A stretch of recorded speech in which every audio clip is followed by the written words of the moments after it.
yesterday because when we started catching them up, and we were just tickled to death to have that many. And now, you know, it's Thousands. you get the right, yeah, you raise thousands, and it's like, I wish we would have had that back then. Yeah, I mean, it's still hard to do it because all the the varmints and predators and stuff like that. But you just learn to do the different stuff. And we try to help people with that. You know, I notice a lot of the different bigger farms. I don't consider us a huge farm. I mean, we're a good sized farm, but I've been to bigger farms and nicer farms.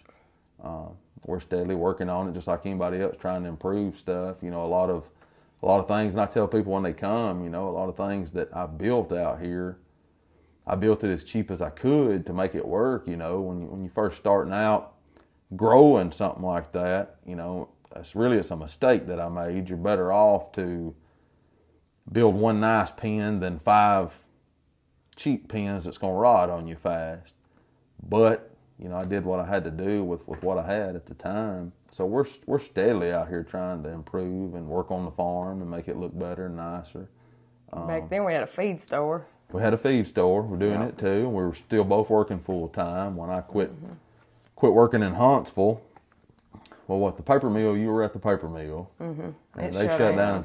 All right, so it was like a part 2. Yeah, part 2. Well, we're going to do a lot of videos today on this, you know, because that's one thing that I like watching videos that Jerry's done at Slick Lizard or different things like that. So, and talking about too the medicine back then, it wasn't on Facebook and stuff back then like it is now. Like, no, you didn't get access to stuff. It was hard. I think, you know, Manny told us like we were one of the first ones to ever start shipping it in to America like that, and we did real good selling the medicine. And I was tickled to see what it did for the chickens, you know, and the health of them, because health's going to be your number one on it. You know, you're going to run into a lot of problems if you first starting and starting to grow big. Coxie's going to be one of them that kills a lot. I think someone's going up having to do a lot of editing on this video. I had to turn my cellular network off. We get a lot of calls all the time, and that's one thing too. Like in the summertime, it's better off if you guys text. I mean, we're busy with a lot of stuff out here right now. Besides just doing farm improvements, you know, this last year we got our house built. So we're actually remodeling the single wide now. I'm going to sell it and get it out of here. But yeah, you know, you got to start somewhere with it. I kind of got lost track there where I was at talking on everything. But, you know, you just start out, do what makes you happy with it. And if you're wanting to get into the chickens, you know, you don't have to have stuff passed down from generation to generation with it. And, you know, I know a lot of guys had different families of birds in their generational family for, you know, 100 years, it seems like. But I mean, you can start anywhere. You can make your own stuff. You can do your own thing with it. You don't have to have nothing handed down to you.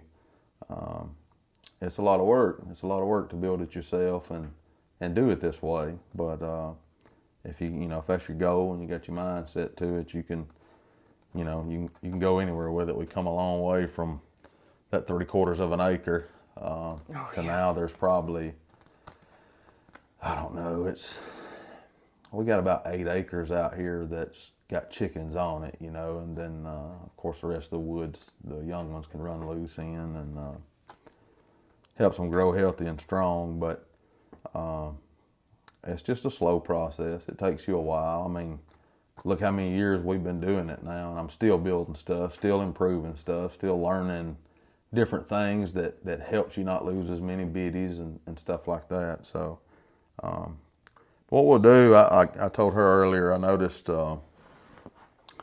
like some different chickens in this magazine and some of these ones she's got pictures of and stuff, and we'll kind of can go back and we'll go around the farm here shortly and show different ones some of them still alive that's in the book from back then. I know Toes he's in rough shape. He ain't been fertile in a couple years, but he's got a place in my heart, so he can kind of live here till he takes his last breath. But different birds in here that I'm holding, and some of these interviews we did with Manny and stuff, you know, I can show you what great-grandsons and granddaughters off of them look like and stuff like that. So we'll kind of go through that today and I enjoy doing like the question and answer stuff. If people's got questions on it, we'll start trying to do a few more of these videos just a little bit more often.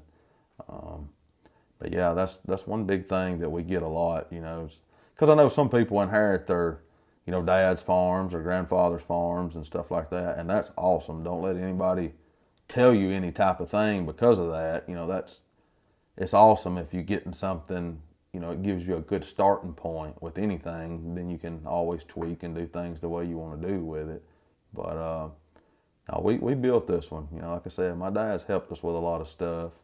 But all the different bloodlines, the different chickens and that sort of thing. I mean, he's helped me build pens out here when he gets time and things like that. But we've pretty much done it on our own with all the chickens. And like I said, now we have been blessed with good friends in the chicken world that's helped us a lot. You know, I always brag on Jerry and Carol and a lot of those guys because when Manny first kind of pushed us towards selling chickens, we called around asking, you know, I'm not going to say names, but a lot of different farms and Several stuff about different farms, yeah. like what we needed to do, how, you know, as far as shipping them or getting them blood tested. And it was kind of disheartening for a little while because you'd have so many people that would just offer you what they tell you that you could raise for them, and $50 a chicken. $50 a chicken or $75 a chicken, you know, and they'd buy Or they all would of them lie you to could me and raise. tell me that you have to have All umpteen stuff to ship them, that it was too hard to unfathomable do. test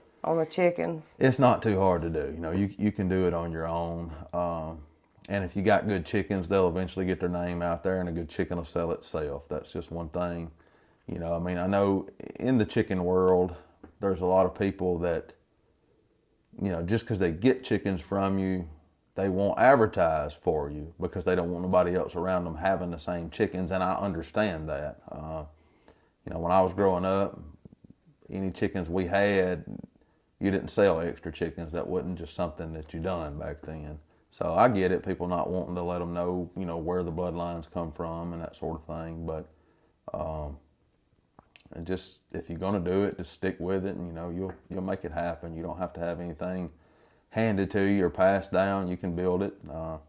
Just think, if you build 1 or 2 pens a week, you know, while you're working or something, you're still accomplishing, you know, heading in the right direction with it. So I think, was there anything else you want me to go over while we're sitting here on it? Or if not, we'll go around and start kind of videoing the different chickens from... Just because we're not at some poultry shows don't mean our chickens are not.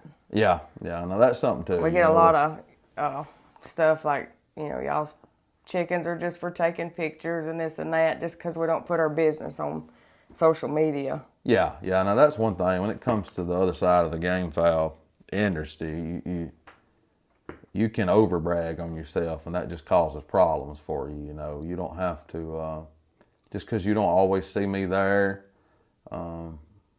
Mexico, Philippines, places like that. It don't necessarily mean that we don't got birds there. So, but yeah, don't let anybody give you any slack for any of that. And it's good, you know, like these poultry shows. My daughter loves doing them, and we're going to continue to do them. You know, I don't care if what that makes us look like, as far as people thinking chickens are just pretty for the shows. You know, if it gets her as passionate about it as me and her mother is, then I mean we'll do that forever until she's tired of it. So. And I don't think she ever will be, the way she likes these chickens out here. She loves them. You know, one day this will all go to her, and she'll have a easier time with it than what we have along the way.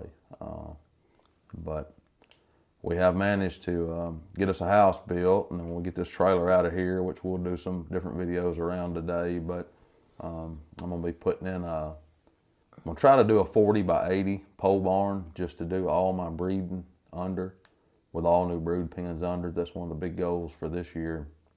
A lot of my old brood pens are getting in rough shape, and I know a lot of people see my flying pens. You know, we use them as brood pens right now. We have for a couple of years, but the goal is to get them kind of freed back up where I can start playing with them some more myself now.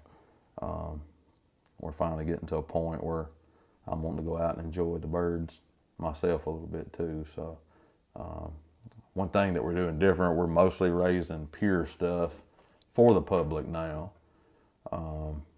not going to be raising as many crosses for the next few years that'll be available to the public. But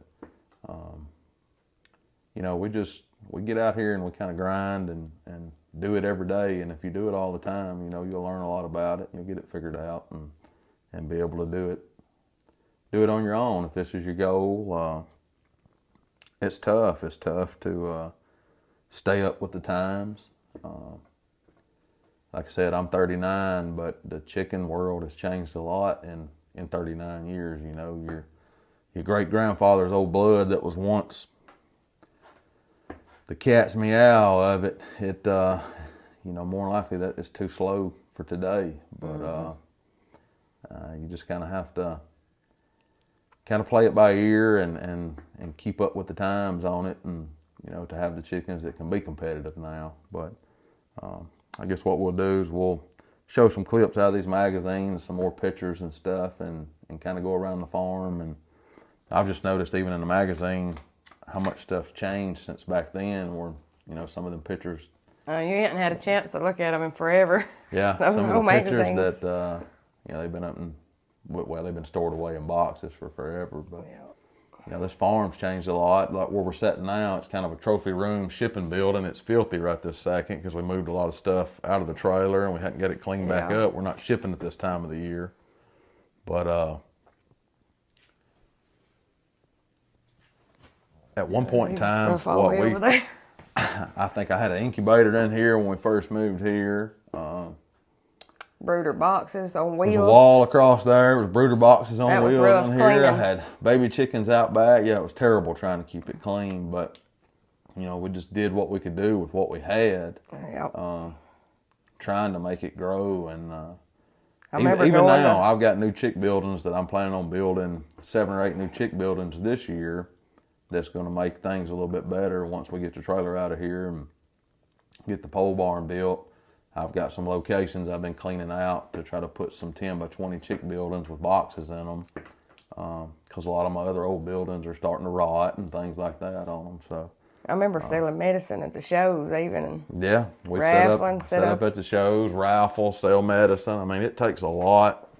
It takes a lot of finances to build this, and then, you know, I felt for years now that we're kind of stuck in a spot where we need to raise more because we can sell more if we raise them. We've been blessed with that. I mean, we pretty much sell out of everything we got every year. So I'm eventually going to have to get a couple full-time farm hands out here to help me, you know.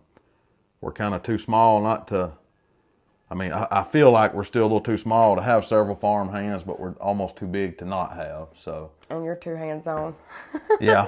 He's too picky about his chickens. I kind of got to do everything myself. I drive myself insane with putting brood pens together and stuff like that. I mean, it takes me days sometimes to pick out exactly what I want to breed to something, but it's work though. It's made good chickens like that. Yeah. Well, I guess we'll go kind of take a tour around the farm and look at some of these different chickens, and anytime people's got questions like that, let us know. We're glad to help out any way we can.